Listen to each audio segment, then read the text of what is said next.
এরশাদকে দল বাঁচাতে কম্প্রোমাইজ করা ছাড়া আর কোনো বিকল্প ছিল না। ওনার লাঙল ওনার কাছে থাকতো না।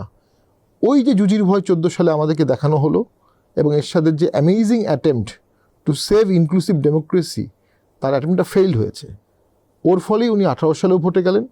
আমরাও 24-এ ওই ভয়েই ভোটে গিয়েছি যে আমরা যদি ভোটে না যাই, এই লাঙ্গলটা যে কাউকে দিয়ে সরকার একটা ভোট করবে, দলটা ছিন্ন ভিন্ন হয়ে যাবে। আজকে দলটা যতটুকু আছে অতটুকু থাকবে। ওই সময় বলা হতো যে জাতীয় পার্টি, মানে ওই সময় প্রধানমন্ত্রী শেখ হাসিনা শুধু আওয়ামী লীগ প্রধান নন, জাতীয় পার্টিরও প্রধান। অনেকে মানে রসিকতা করে হোক বা হাস্যরস করে বলতেন।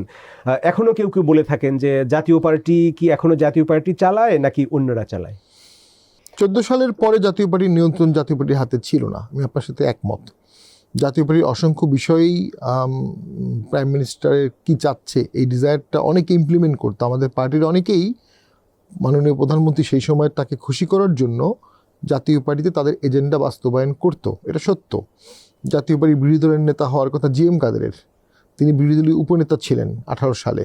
হঠাৎ একদিন সকালবেলা উনি দেখেন উনি বিরোধী দলীয় উপনেতা না, ওনার গাড়িও নেই। উনি সকালে বেরোয় দেখেন ওনার গাড়ি নেই।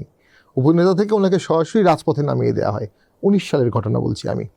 এটা এখানেও সেই সময় প্রাইম মিনিস্টারের ডিজায়ার ছিল, যেহেতু জি এম কাদের 14 সালে বর্জন করেছেন। জি এম কাদের স্পষ্টভাষী, জি এম কাদেরকে সাথে উনি খুব সেই সময় কমফোর্টেবল ছিলেন না। তো অবশ্যই নিয়ন্ত্রণ কিছুটা আওয়ামী লীগের নেত্রীর হাতে ছিল। তবে এখন এই মুহূর্তে জাতীয় পার্টি অনেক দিন পর নিজস্ব রাজনীতি করছে, এবং বর্তমান সরকার ইউনূস ইন্টারিম গভর্নমেন্ট ওয়াইআইজি, যে সরকারের বিরুদ্ধে অসংখ্য অভিযোগ আছে ব্যর্থতার, কিন্তু বিএনপি, জামাত, এনসিপি তারা কেউ সঠিকভাবে সেই ব্যর্থতাগুলো তুলে ধরতে পারেনি।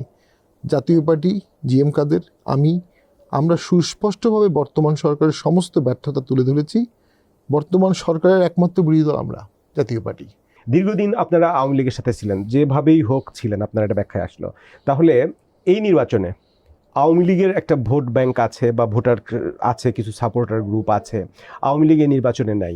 তো সেই আওয়ামী লীগের ভোটগুলো কি আপনারা এক্সপেক্ট করেন যে আপনাদের কাছে আসতে পারে? যেটি সবার ধারণা, আওয়ামী লীগ ব্যাপক ঢল দিয়ে জাতীয় পার্টিকে ভোট দিয়ে ক্ষমতায় নিয়ে আসবে, এটি কখনো হয় না। একটা দল কখনো আরেকটা দলকে ভোট দিয়ে ক্ষমতায় আনে না বা ব্যাপক ভোট দেয় না।